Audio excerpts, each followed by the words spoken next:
This is the Whole Care Network.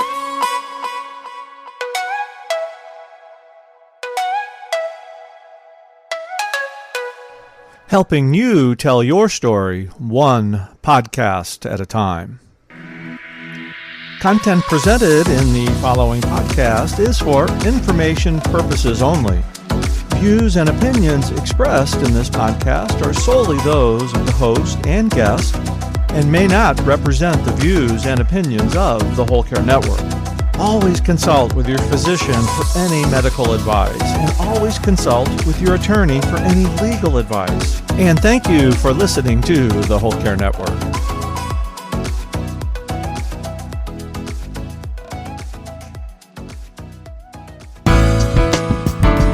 Most of us live in the past or the future. Very few of us live in the present. And I think with dementia, it forces us as caregivers to live in the present, to see this person who they are today and try to bring them some peace, some joy, some interaction in who they are today. This is the Heart of Hospice podcast with Helen Bauer. Barbara Karnes is with me today for a deep dive into what the end-of-life experience is like when there's a diagnosis of end-stage Alzheimer's or dementia. Whether you're a family caregiver or an end-of-life professional, the Heart of Hospice is here to enhance your hospice experience by connecting you with information you can use about end-of-life care.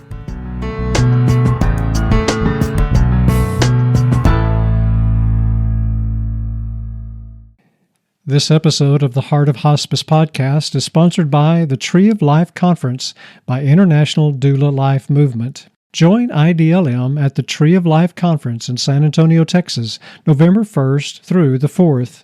The Tree of Life Conference is more than just workshops and seminars. It's an opportunity to connect, learn, and renew your commitment to compassionate care. Attendees will hear from expert speakers like end-of-life educator Barbara Karnes and Death Deck co-creator Lisa Paul. Visit internationaldoulalifemovement.com for more details. This episode of the Heart of Hospice is sponsored by Odonata Care. When caring for a loved one on hospice, support becomes essential. Introducing the Care Plan, a path to comfort for the hospice patient, a supportive guide by experienced hospice nurses Nancy Hireman and Brenda Kazire. Nancy and Brenda invite you to experience all that the Care Plan has to offer.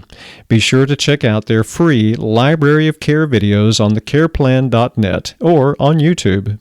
Purchase your copy of the Care Plan today at thecareplan.net. Barbara, it's so wonderful to have you back on the show. Welcome. Oh, thank you. You know I love being here. I love you guys, and we'll have a great talk. We always do. We always do. It's like family. You've been on the show. I tried to think, I don't know, this is your fourth or fifth time to be with us. So I love that. I'm so glad to have you back. Family.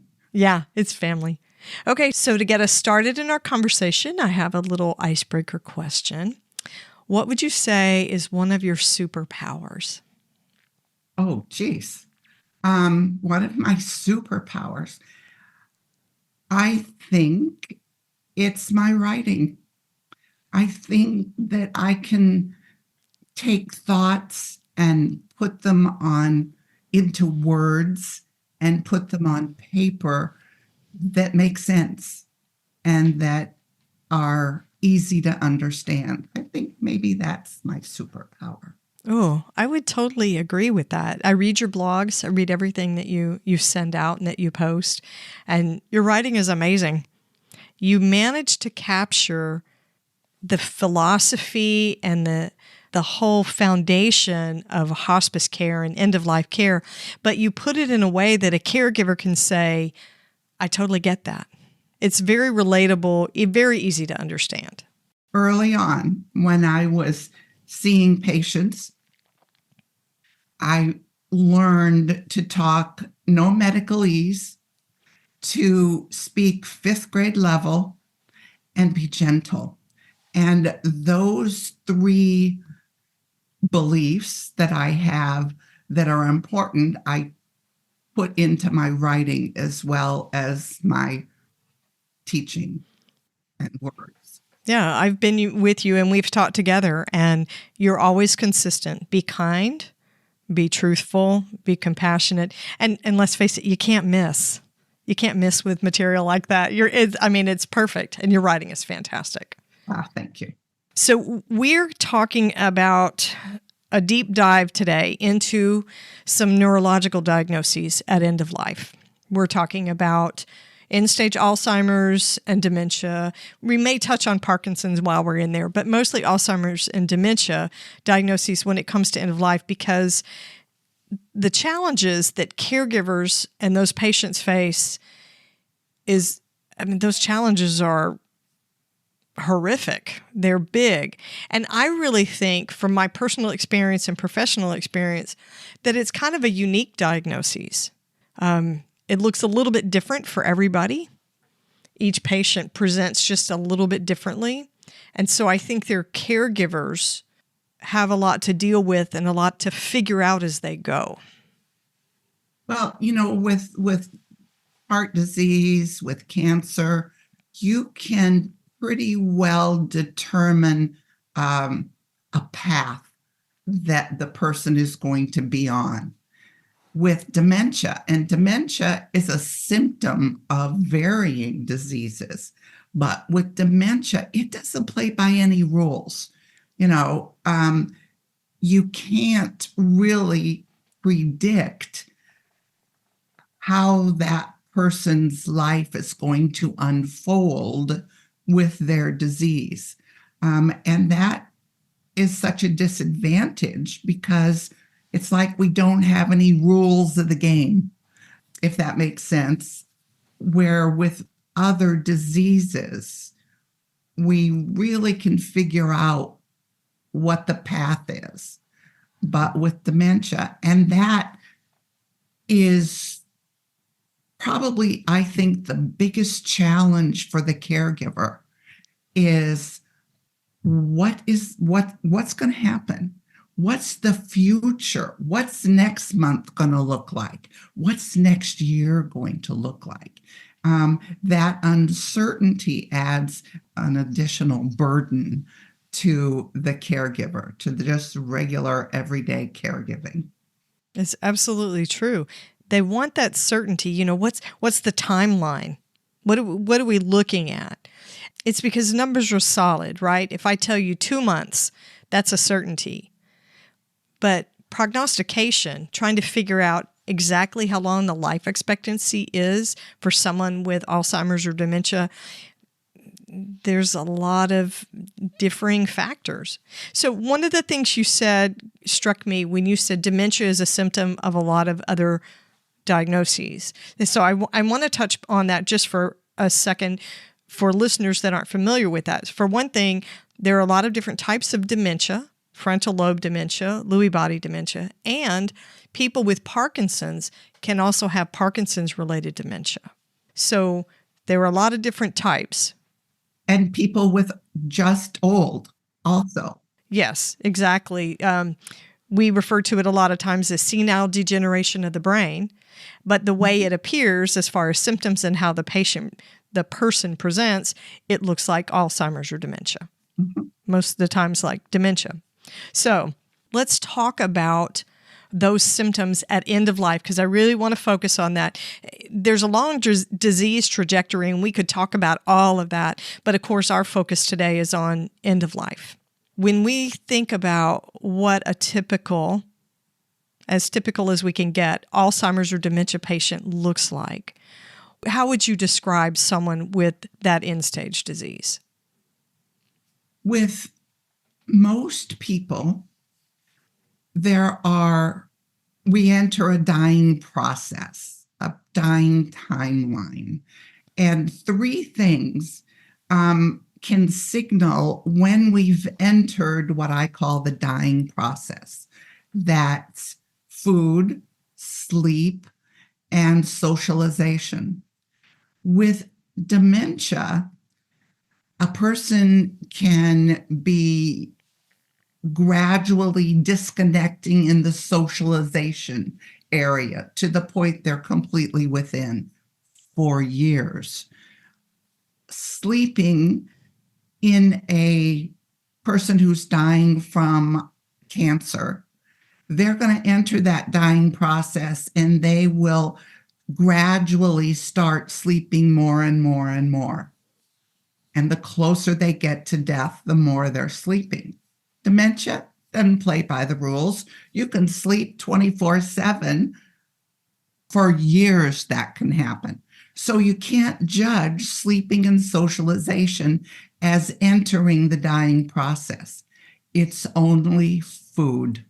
Food we eat to live. It's the gas we put in the car to make it run. And when a person forgets how to swallow, when they start choking, when they can't eat, that's the only determination that you've got that the dying process has begun. Because if you don't eat, you don't live. And so that's what I watch for to get a sense of now the person has entered the dying process. So let's look super, super close up at the eating, Barbara. As the patient begins to move towards death, and that ability to process food and that ability to take it in changes, you see things not as obvious as an inability to swallow, but there are things that even come before that, like pocketing food. Holding it in the mouth, yes. Yes, holding it in the mouth. I've even seen patients that have to be prompted to swallow.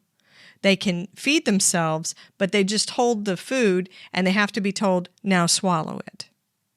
And I guess that's a form of pocketing. But I've even seen patients that hold, an hour later, and the family is unaware, they'll still have a little mouthful of food that they've tucked back, next to the cheek in the back.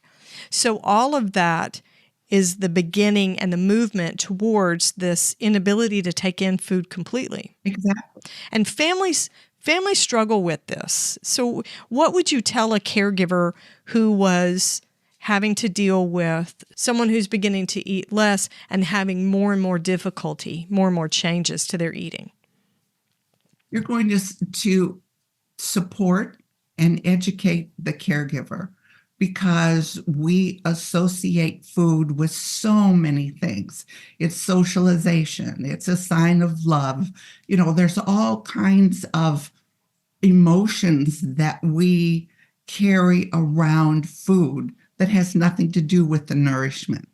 And so that caregiver is experiencing, I'm going to make Dad's favorite pie because he loves it. And then think of when he doesn't eat it and how that caregiver feels let down. I believe you always, always offer food, but you have to look at the kind of food you're offering. And I'm also saying don't force. And so in the dying process, normally the person will stop eating meat, and then pretty soon it's fruits and vegetables, and then anything that takes energy to digest. With dementia, you figure out what foods will go down the easiest. What can you do to try and forestall the choking? Soft foods go down better and are swallowed easier than solid, hard food. So you try that. But there will be a point that no matter what you try to do to get your person to eat, they're going to stop. They're going to stop. And so it's, I think, educating and supporting the caregiver in understanding the process. One of the things that I just learned recently is that caregivers concentrate on keeping the body alive. And all the way that they can do that, the patient body is concentrating and figuring out how to die. And those two goals, and it's both of them are on unconscious levels, but they conflict. They don't support each other.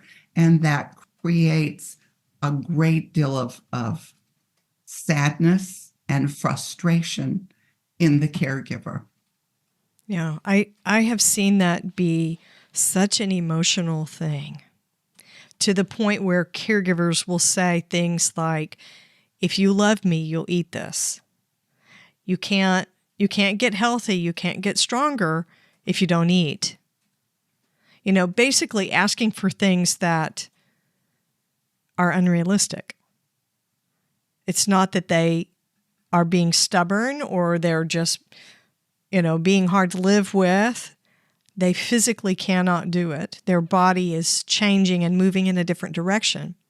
Barbara, there's so much emotional and psychological impact on a caregiver that watches someone do that. And a lot of times they want to place feeding tubes. Mm-mm. So can we talk about that? That is such a hard thing. It is. And actually, I've looked up on the Alzheimer's website, and they talk about artificial feeding and the benefit of it, and that there really isn't. They're really not in support of artificial feeding.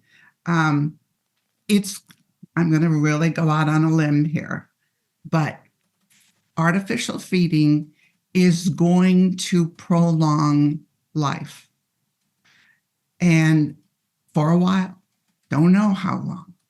But what I'm going to ask is, what kind of life is that you're prolonging? Is there quality? Is there joy? Is there fulfillment? Is there interactions with people? We can keep a body alive for years, but is just having a body alive really living? Don't we associate living with talking, smiling, laughing, interactions, doing, being active? Isn't that what we look at as living? So yes, we can keep a body alive, but no matter what the diagnosis is, we need to look at what kind of quality of life are we giving this person by keeping their body alive. It's a huge, huge decision to make. But I really think we need to be able to put our own caregiver personal feelings aside. I'm always going to want my mom. So I'm going to try and do everything I can to keep mom here with me. And maybe just having her in bed and my holding her hand is what I want. But is it really what we want to our loved one to experience and go through? We need to look at what really living and life is about. And it's more than just breathing. Yeah. I wanted to talk about the feeding tubes because it's sort of, I wouldn't say controversial, but it's something that caregivers assume, when mom or dad doesn't eat, we can just fall back to that it's always going to be an option. Well, those feedings, artificial feedings, are never the same as real food. It doesn't meet nutritional needs. And someone who's moving towards the dying process can't even take those nutrients in. They don't process it correctly because the body's preparing itself to do other things. But I think caregivers struggle with that. I think there's guilt and I'm with you about the decision making. Sometimes you have to recognize that the caregiver's making decisions for themselves when they're thinking that they're making the decision in the best interest of the patient or the person with the disease. And I think that sounds kind of harsh to say that, but it's true. I mean, if it's my loved one, we just have to remember, I think the whole key is artificial feedings and feeding tubes do not provide quality of life necessarily. And one of the things I have people do is put themselves in their loved one's position. If you were had dementia, severe dementia, if you weren't eating, what would you want? Would you want to have a feeding tube? Would you want to continue breathing? When we make it personal, I think that gives us a better perspective on how to make that decision. In a world where compassion and community are needed more than ever, the International Doula Life Movement presents the Tree of Life Conference. Join IDLM November 1st through the 4th in San Antonio, Texas for an extraordinary experience in end-of-life care. The Tree of Life Conference is not just an event, it's a movement towards making a positive impact. Attendees will hear from expert speakers including award-winning end-of-life educator Barbara Karnes, Lisa Paul of the Death Deck, Brenda Kazire and Nancy Hireman of Odonata Care, and end-of-life advocate Helen Bauer, host of the Heart of Hospice podcast. The Tree of Life Conference is more than just workshops and seminars. It's an opportunity to connect, learn, and renew your commitment to compassionate care. This event is made possible by the team at International Doula Life Movement, who believes in the power of empathy, education, and making a difference in the world. Don't miss out on this transformative experience. Join IDLM at the Tree of Life Conference in San Antonio, Texas from November 1st through the 4th. Visit internationaldoulalifemovement.com for more details and secure your spot today.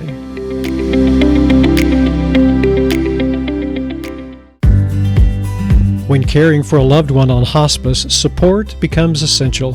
Introducing the Care Plan, a path to comfort for the hospice patient, a supportive guide by experienced hospice nurses Nancy Hireman and Brenda Kazire, with over 40 years of combined hospice experience.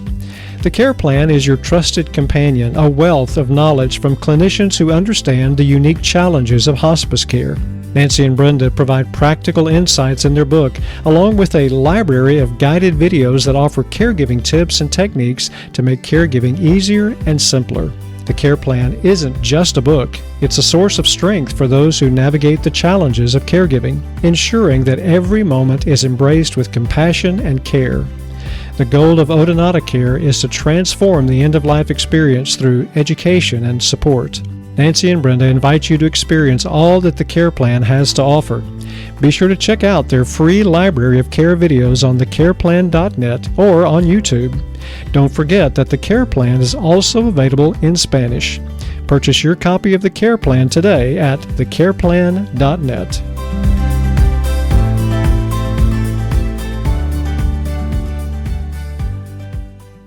So let's talk a little bit more about the caregiving challenges. What are some of the special challenges that caregivers for folks with Alzheimer's and dementia face? Number one is 24/7 work. And generally it's all on the caregiver's shoulders. So you're not only dealing with the physical 24/7 work and lack of sleep and tiredness that the caregiver is having, but you're also having the emotional weight of watching your loved one not live the kind of life you would like them to. I think caregivers don't have the support, and that's where volunteers come in, church volunteers or neighbor volunteers who will come in and say, look, go to bed and go to sleep. I'm going to watch your dad for 4 hours, or go to a movie, go out, even go to the grocery store, because caregivers need a break, and generally they don't get it or they don't take it. Also, the fact that I had a life. I had my own activities and all that I did independently of mom. And now all of that's gone, and all I've got is I'm taking care of mom. And with that can build resentment and anger and frustration, and then the guilt that the caregiver then carries because of those feelings.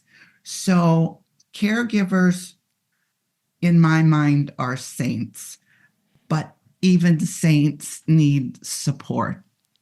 And our medical system doesn't really give support for a disease or a symptom that is growing yearly. I mean, the statistics of people that are being diagnosed is going up and up and up.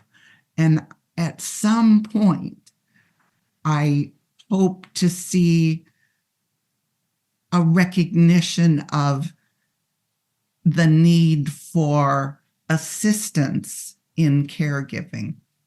You know, we've got Medicare working in hospice. We've got Medicare helping in home health aides and home health. We've got Medicare helping in nursing facilities and assisted living. We don't have any help for those people with dementia or the caregivers that are taking care of them. And that is a huge job. So anticipatory grief, this change in identity, you were talking about how caregivers all of a sudden realize that this is all they do. And they may be people that work or they have children. You know, they're sandwich caregivers, so they're caring for their own kids and their parents at the same time. So there's a big identity shift where you were a person doing all your own things, your hobbies, maybe your community, your friend groups, your social groups. And then all of a sudden, all those things dwindle. And you realize, you know what? This is all I do outside my job, outside my paying job. There's a huge role shift, a huge identity shift. I want to talk about anticipatory grief with these folks because it's a long road to get to the end of this. And grief starts with the moment of diagnosis. And we carry that grief with us for years and years. Past the death, we carry it, but we tend to associate grief with death. And what I'm seeing is from the moment of diagnosis, we begin grieving. And with dementia, grief isn't about really the death. We're grieving so many losses along the way. You know, the loss of the communication, the loss of the physicality. So anticipatory grief is, yes, dad's going to die, and I'm grieving that. But it's really grieving every single loss that occurs from diagnosis until through death. And I don't think we tend to associate grief with death. And there's grief over the loss of a job, or there's grief kids going off to college. You know, there's all kinds of grief that we don't even think about, but we carry those losses and the feelings with us. These diagnoses seem to peel away. It's almost like a flower that loses petals. And there'll be pieces of the identity of the person that drop away. So if you're the caregiver caring for your spouse, you know, you're picking up these additional roles, but that loss of an intimate partner may be lost. that loss of financial safety and security. If there's a job that's changing, a source of income that's being lost, there are so many different little pieces that fall away over time, especially when the disease trajectory is so long, like Alzheimer's and dementia, and then all of a sudden you realize you've been grieving for years. The person's still with you, but you're still grieving all those changes and all those losses along the way. I think that there's, I don't know, to me it's just a special set of circumstances when it comes to being the family caregiver for someone with Alzheimer's and dementia. To me, it seems much harder, especially with the unpredictability of the symptoms. Mom may have been this very shy homemaker who was fairly quiet, very involved in her family, and all of a sudden, not all of a sudden, but through the months, she's gotten to where she won't take a bath because she doesn't like the spray of the shower on her head or her skin. Or she's immodest now and takes her clothes off inappropriately when you have company in the house. Or you can't take her out in public because her language has gotten bad and she curses or says vulgar sexual things out in public. So that kind of relationship loss and caregiving situation, I think, is very unique to Alzheimer's and dementia caregivers. It's like we're caring for a stranger. Mom, you have your memories and your habits and all that you carry with you that makes mom mom. And gradually over time, you lose that, and you're who is this stranger? What do I do? What do I say? Most of us live in the past or the future. Very few of us live in the present.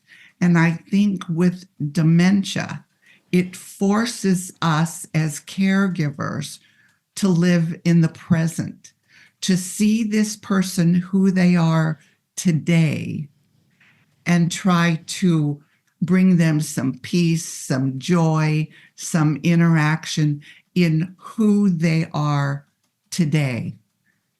You can even go not who they were yesterday, because it continually changes. And yet part of our grief is, where did mom go? And how do I interact with mom now?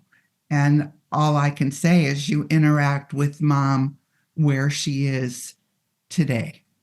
So, Barbara, when it comes to hospice care, end-of-life care, figuring out that disease trajectory, that 6-month life expectancy, can be really challenging. And a lot of Alzheimer's and dementia patients are on hospice care for much longer, and they end up being discharged off of hospice.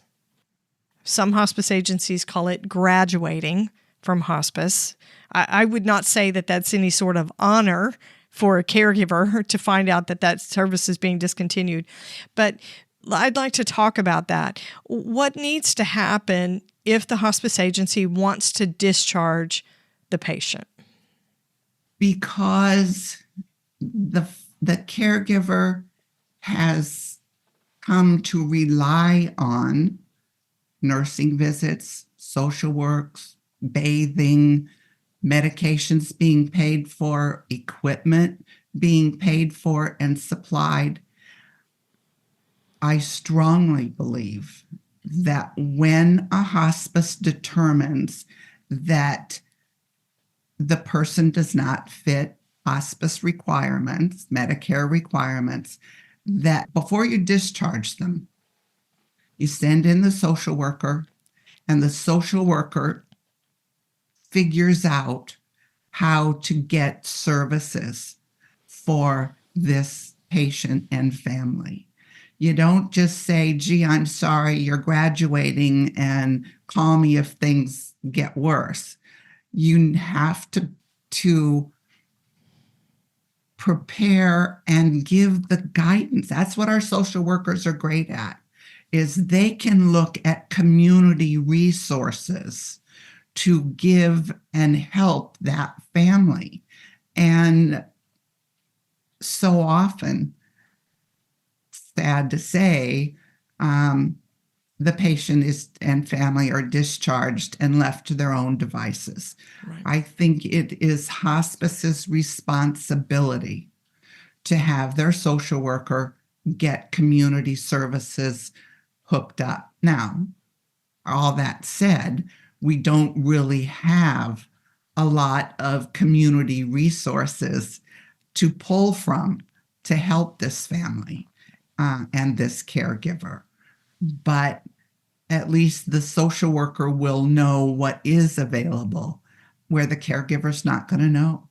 And suddenly that caregiver is going to be responsible for bathing, going to be responsible for medications, going to have to order a new hospital bed and a wheelchair. And all of that is a financial burden, but it's also a social, communal burden, an emotional burden on the caregiver, who now not only is dealing with their special person changing and not recognizing them and who is this person, they're not only dealing with that, but now they're dealing with the hardcore, how do I provide for my special person? And establishing with another doctor, because your hospice doc is the doctor that manages everything for the patient. Well, now mom or dad needs a new doctor. Yeah. There's a lot that goes into discharge planning. So what we would tell you if you're listening and you are a caregiver for someone with Alzheimer's or dementia and the hospice agency is saying that a discharge is going to happen, ask for these resources. Ask to have that social worker sit down with you. Talk about all the community resources that you would qualify for that would help to fill some of these gaps that you're going to experience in the care without your hospice team coming in. Ask about a supply of medications. You know, there's so many different pieces. Look at every piece that hospice furnishes for you and ask, where can I get this? Where can I get help with this? I'm with you, Barbara. I think this is a huge burden on the caregiver, and it adds back in. I think it also adds an energy burden, because most caregivers don't have enough time and energy to manage everything they already have to do. So having a discharge from hospice really just adds to the burden, the caregiving burden itself, what they have to take care of. Absolutely. You know, I get letters from people all over the country and caregivers writing to me and lamenting. You know, my mom was on hospice for 2 years and now they're gone. Yeah. And I don't know what to do. I don't know how I'm going to continue taking care of mom. And yet there's no alternative. You know, yeah. I don't know how I'm going to do it, but I have to. Not everyone has a church that can offer emotional and physical help. Stephen's Ministries sometimes can help with just the isolation. You know, we haven't even talked about the isolation that occurs for the caregiver. Right. Because they're stuck taking care in the house of their special person. They don't have the outlet, the outreach. That's the word I want. They don't have the outreach availability to even go to lunch with a friend. Yeah, it's I really think a unique caregiving experience to be responsible for someone with an Alzheimer's or dementia diagnosis. Barbara, you have a special resource. One of your booklets is designed for caregivers who are caring for someone with dementia or Alzheimer's. Which booklet is that? How Do I Know You is the booklet on dementia. But I also have a book, it's actually a book for caregivers called By Your Side. And it talks about how do you take care of yourself as a caregiver, ideas and tools for the caregiver to take care of themselves. It also goes into signs of approaching death and has a caregiver worksheet that is helpful in tracking what you're doing every single day. Did you give the meds? Did they pee? Did they poop? Just recording things that we don't even think about that are important to the well-being of our person. So those are my two that I would recommend. I love the caregiver worksheet. It's like a journaling. When my father-in-law was close to end of life a couple of years ago, we were doing exactly like that. We were writing down, there was a bowel movement here, here's where he was given some morphine, here's where his respirations went up really high, or he got very agitated. And it was great because when any call had to be made, or any one of the healthcare people, any of the hospice people would ask a question, we could go straight to that journaling. So your guides, your worksheet, it sort of helps you, it takes some of the thinking work out of it, because all you have to do is fill in the blank. Well, and caregivers, as we've been saying, are under such stress that one of the things that's affected is our memory. What did he, it's nighttime. What did he have for breakfast? Oh, did he eat? And you don't remember. Did I give that medication? Did I give it when I was supposed to? Did he poop today or was it a week ago? We don't remember. And so we have to write down so that we can report to the doctor, to the home health nurse or the hospice nurse, that we can report those things. But even if we're on our own, it helps us track what's unfolding. So even if you don't have help, this will help guide you and help you with the care of your special person. Exactly. Barbara, just to close us out, so if you could offer a word of encouragement to somebody who's a caregiver like this in the home for a loved one who has Alzheimer's or dementia, what would you tell them?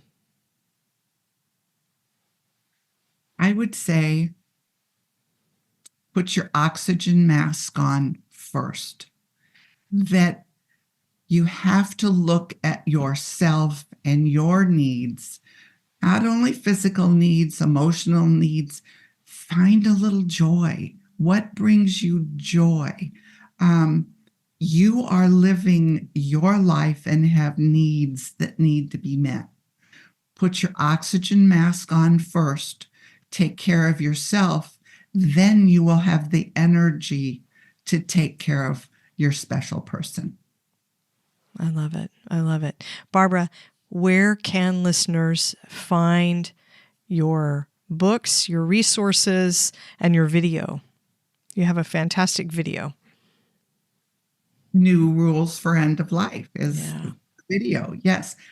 Go to my website, bkbooks.com, and there's blogs. You can sign up for a blog where you'll get weekly email with whatever I've happened to write that week, and read. I've got all the blogs on there. So if you want information on dementia, and the search button, type in dementia and all the blogs that I've written on dementia, or choosing a good hospice, put that in the search and read the ideas on how to pick a hospice. And all of my products are there too. Awesome. I will have links in the show notes so folks can go in and find you and connect with you on social media, because you're really active on Instagram and on Facebook as well. So, And LinkedIn. And LinkedIn. Barbara Karnes, thank you for the family reunion, for coming home for the holidays. It's almost the close of 2023 when we're recording, and it's so nice to be connected with you. Thank you so much. Oh, thank you for having me. You know, you're a special place in my heart. So I hope you gained some insight from this, whether you are a caregiver yourself or whether you are a hospice provider. Barbara Karnes has some fantastic information. You're going to want to check out her resources. So you'll find all of those on bkbooks.com, and you can connect with them on LinkedIn, Facebook, and Instagram. Be sure to catch the next episode of the Heart of Hospice podcast. You can find more episodes on theheartofhospice.com. Don't forget to follow us on your favorite podcast platform. You can connect with the Heart of Hospice on Facebook and Instagram, and send me your questions or comments by email to helen@theheartofhospice.com. And remember, no matter who you are or where you are in your hospice journey, you are the heart of hospice.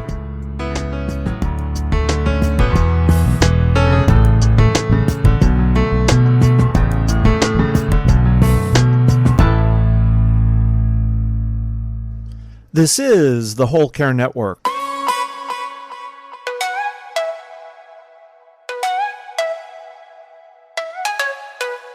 Helping you tell your story one podcast at a time.